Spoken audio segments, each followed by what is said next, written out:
சிறகடிக்க ஆசை சரியில்லை. அடுத்த வர எபிசோடில் நம்ம விஜயாவுக்கு அந்த சாமியார் பொம்பளை இருந்துட்டு, நான் சொன்னது எல்லாத்துக்கும் காரணம் ரோகிணி தான், அவங்க தான் இப்படியெல்லாம் என்னை சொல்ல வச்சாங்க அப்படின்னு சொல்லிட்டு எல்லாரும் முன்னாடியும் சொல்லிடுறாங்க. அதுக்கடுத்ததாக இதெல்லாம் கேட்டோன்னே மனோஜ் எல்லாம் பயங்கரமாக ஷாக் ஆகுறாங்க. திரும்ப அந்த பார்லர் அம்மா கிட்ட நீ முட்டாள தண்டா ஆகிட்டுருக்க அப்படின்னு சொல்லிட்டு நம்ம முத்து ஒரு பக்கம் சொல்லிகிட்டு இருக்காங்க. அதுக்கடுத்ததாக பார்த்திங்கன்னா நம்ம விஜயா இருந்துட்டு ரோகிணியை பார்க்கணும் அப்படின்ற மாதிரி வீட்டுக்கு வர சொல்கிறாங்க. நீ இந்த வீட்டில் இல்லைன்னா மற்ற யாருமே இந்த வீட்டில் இருக்கக்கூடாதா?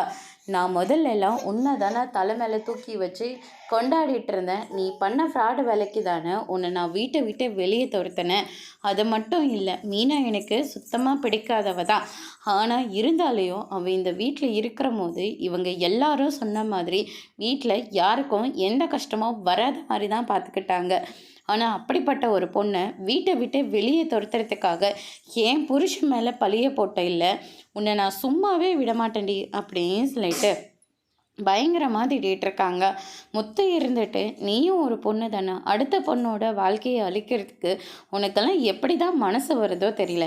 ஏற்கனவே பாவம் வாழ்க்கையை தொலைச்சவ அப்படின்னு சொல்லிட்டு உன் மேலே நாங்கள் எல்லாருமே பரிதாபப்பட்டோம். அது எல்லாமே உண்மைதான். ஆனால் நீ உண்மையை சொல்லி கல்யாணம் பண்ணியிருந்தா கூட நாங்கள் இவ்வளோலாம் கோவப்பட்டிருக்க மாட்டோம். ஆனால் தேவையில்லாமல் பொய் சொன்னதுனால தானே அதுக்கான தண்டனையை தானே நீ அனுபவிச்சிட்ருக்க அப்படின்ற மாதிரி சொல்கிறாங்க. அதோட பிரம முடிச்சிருக்காங்க.